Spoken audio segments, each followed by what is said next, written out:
Um dia de cada vez caminhando pela palavra de Deus com reflexão, propósito e vida real. Seja muito bem-vindo ao Bíblia 365 na prática. Hoje é o dia 85 da nossa jornada, dia 26 de março, e seguindo nosso cronograma, os textos de hoje são Êxodo 37, João 16, Provérbios 13 e Efésios 6. Hoje eu quero te lembrar de algo muito importante. Não se cobre além do que Deus está pedindo de você. Vocês perceberam que o áudio atrasou ontem. Não foi no horário, não saiu como planejado, mas sabe o que importa? Ele foi feito, ele aconteceu, mesmo depois de 4 horas de atraso. Nem todo dia vai ser perfeito, nem todo dia vai ser do jeito que a gente idealizou, mas o que importa é permanecer, aprender e no outro dia melhorar. Um dia de cada vez. Para hoje, continue, mesmo que não tenha sido um dia perfeito. Então prepare o seu coração, prepare o seu secreto e a sua alma para receber o alimento que Deus tem para você hoje. E sem mais delongas, Êxodo capítulo 37. Continua aqui um movimento que já começou nos capítulos anteriores. O povo não está apenas ouvindo instruções, está executando exatamente como Deus ordenou. Bezalel aparece como o principal responsável pela execução dessas peças. Ele foi capacitado pelo Espírito de Deus e tinha homens hábeis junto com ele. Isso nos mostra que Deus levanta pessoas específicas, capacita e também forma um corpo que trabalha junto. Veremos brevemente sobre cada item que foi feito. A arca e o propiciatório não eram apenas um objeto, era o lugar da presença, onde o sangue era aspergido. Simbolizava a reconciliação entre Deus e o homem, e isso aponta diretamente para Cristo. O sangue de Jesus nos trouxe reconciliação eterna. O próximo item é a mesa dos pães. Representava provisão contínua diante de Deus. Pão constante, presença constante. Vimos no Novo Testamento que Jesus é o pão da vida. E ele traz também sobre o candelabro. Ele não era apenas um objeto de iluminação, carregava um significado muito profundo. A sua forma lembrava uma árvore viva, apontando para a vida que vem da presença de Deus. Além disso, está ligada à vigilância, mostrando que Deus está atento e cumpre a sua palavra. E a luz do candelabro, ela nunca podia se apagar. Havia um esforço para isso, uma ação. A presença de Deus precisa ser contínua em nossas vidas. Passe tempo com Ele todos os dias. Ame o Senhor. E o altar do incenso. O incenso simboliza oração constante. Algo que sobe continuamente diante de Deus. Veremos um pouco mais sobre oração em Efésios hoje. E mais uma vez esse capítulo de Êxodo revela que o povo respondeu com fidelidade ao que Deus havia ordenado. Sabe, não é sobre fazer algo para Deus, é sobre fazer do jeito que Ele falou e com Ele. E não é sobre fazer muito, é sobre fazer conforme a vontade dEle. Partindo agora para João, capítulo 16, Jesus começa com um tom pastoral e amoroso. Ele avisa antes que aconteça. Ele diz: falo isso para que vocês não se escandalizem. Ele é perfeito em tudo, até em preparar o coração dos discípulos. Se ele falou, não é para assustar, é para preparar, pois acontecerá. Ele deixa claro que virão perseguições e mais, até os matarão achando que estão agradando a Deus. Isso mostra como religiosidade sem relacionamento com Deus pode levar a um engano profundo. Jesus então traz um dos ensinamentos mais importantes sobre o Espírito. Ele diz: é melhor que eu vá. Isso parece estranho, mas teologicamente é profundo. Com Jesus aqui, em carne, ele estava limitado a um lugar. Com o Espírito, ele estaria em todos, ao mesmo tempo. Então ele explica 3 coisas que o Espírito faria: convencer do pecado, foi isso que ele fez conosco, convencer da justiça e do juízo. O príncipe deste mundo já está julgado, a vitória já foi decretada, Satanás já está derrotado. Jesus ainda diz que o Espírito nos guiará em toda a verdade. E o Espírito não fala por si, ele revela Cristo. Quanto mais o Espírito age, mais Jesus é revelado. Os discípulos não entendem isso, aparece claramente, eles dizem, não sabemos o que ele está dizendo. Mas Jesus mostra que há um processo. Eles passarão por uma tristeza, virá então uma transformação e a alegria deles será completa. E ele usa a imagem do parto, ele mostra que a dor é real, mas não é o fim. Então ele declara algo lindíssimo: ninguém poderá tirar essa alegria de vocês. Não é uma alegria emocional, é uma alegria que nasce do encontro com ele. Jesus revela: agora vocês podem pedir ao Pai em meu nome, e mais ainda, o próprio Pai ama vocês. Isso muda tudo, não tem mais distância, o acesso é direto. Isso é lindo demais. Jesus nos incentiva a ir ao Pai e pedir em nome dele, em nome de Jesus. E ele mostra como se estivesse dizendo: podem entrar com ousadia, porque o próprio Pai ama cada um de vocês. Jesus finaliza com total clareza: vocês vão passar por aflições, vão ser despertos, terão dificuldades, mas Jesus não termina na dor, ele termina na verdade eterna.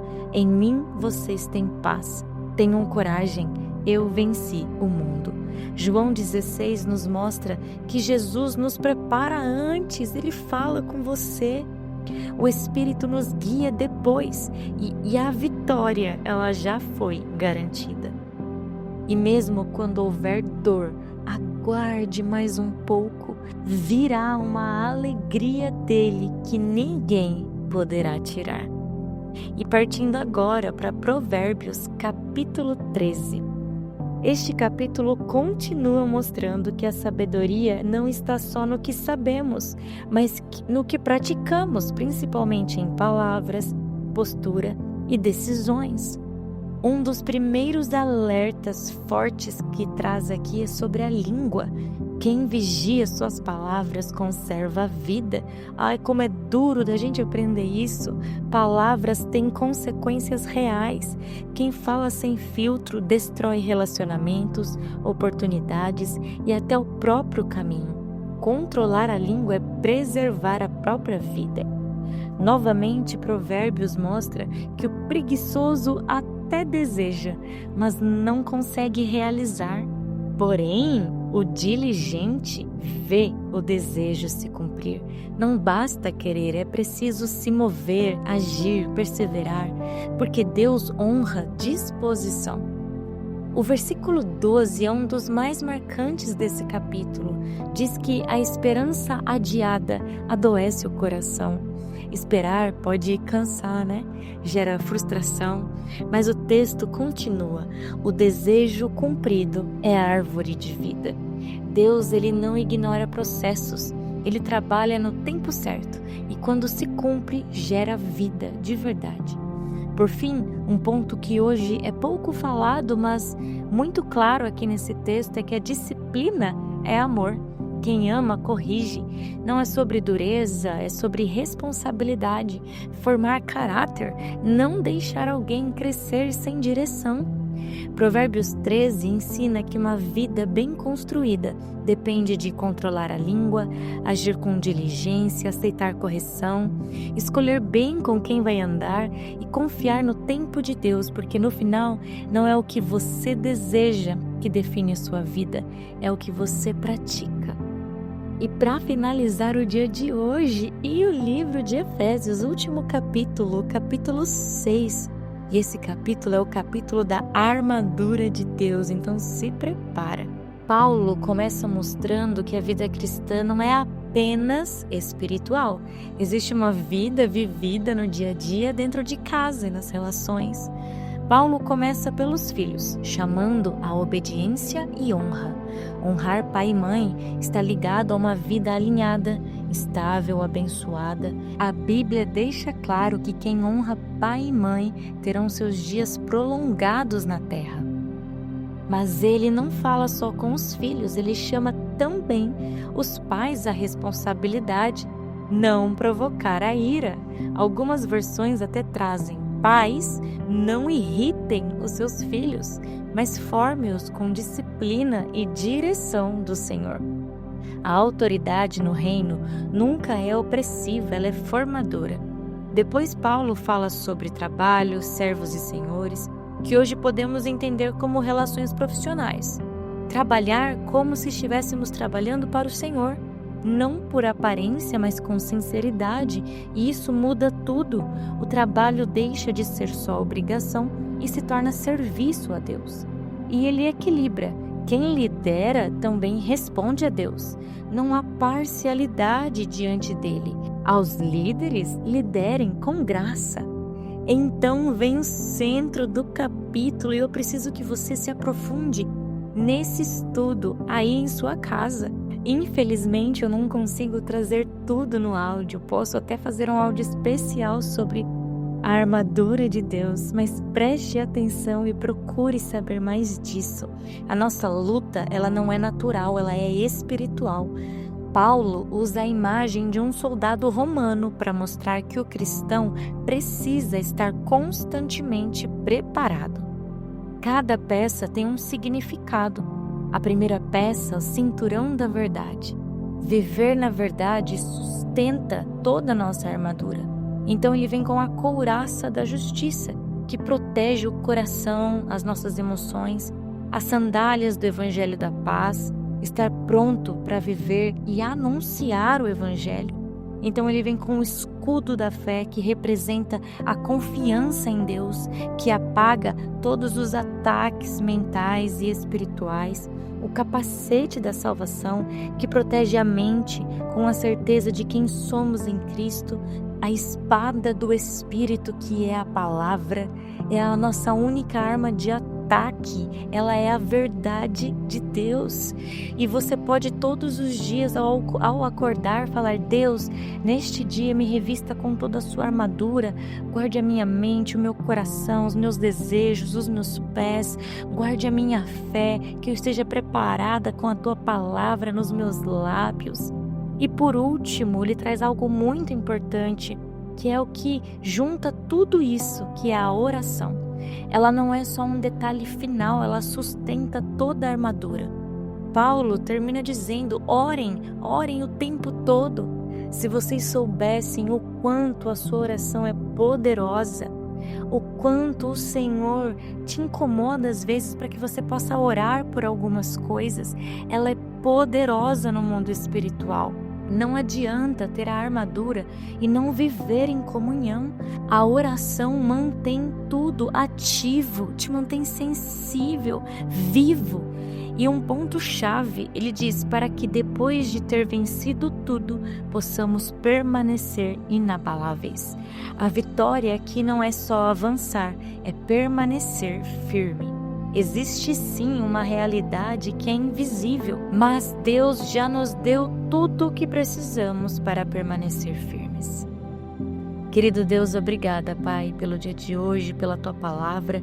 Eu oro para que o Senhor revista cada um agora com a Tua armadura, Senhor. Guarde mente, pensamentos, emoções, caminhos. Que ninguém aqui se desvie nem para a direita e nem para a esquerda, mas que permaneça em Ti, que possamos ter a nossa alegria completa em Ti, na Tua presença, na Tua vontade, que é boa, perfeita e agradável para as nossas vidas. Em nome de Jesus, amém e amém. Que Deus te acompanhe hoje. Viva essa palavra na prática.